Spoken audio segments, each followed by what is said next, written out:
Today we're going to unbox and look at the Motorola H30, and it's insane value for money.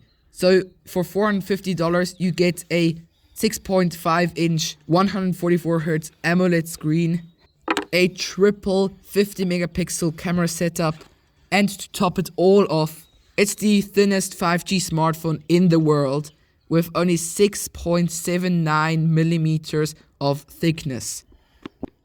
So on top we get the phone, and by the way guys, this is not the first time I've unboxed it, so it does have some fingerprints, but this is how I should get it.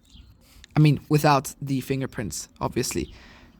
You get it in the case as well, which is pretty unusual. Normally you don't get smartphones in the case already when you get them out of the box.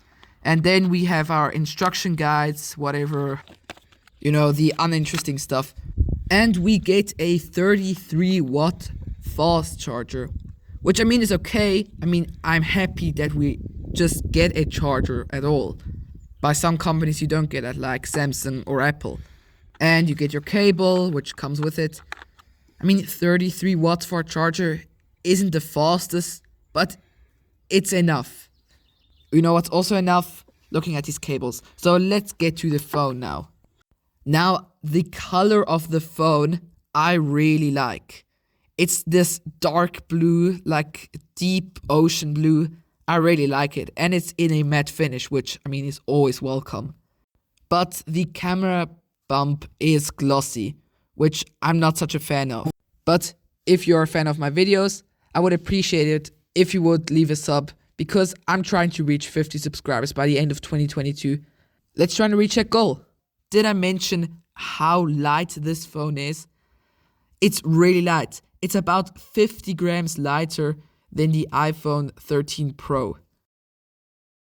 And even with the case on, it's lighter than an iPhone 12 Pro, which is a much smaller phone. To see how fast it can charge, I'll just let the phone charge for 5 minutes and see at how much percent it is. Now it's at 4%, so let's see at how much it is afterwards. Now 5 minutes later, and we are at 17%, which is a difference of 13%. I mean, that's fast. Faster than I expected. So in the screen department, we have a 6.5 inch 144Hz AMOLED screen, which I would guess is the best screen on a $450 phone ever. It definitely looks like that. And the screen also is surrounded by small borders. It's like a S21, just even better. So till now, I think the Motorola is a very good phone for $450.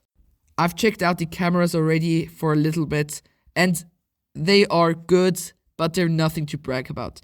They're like Samsung Galaxy A53 level.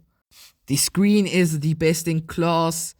The battery life is okay. It's worse than the Realme GT2 Pro, but it's better than an S21.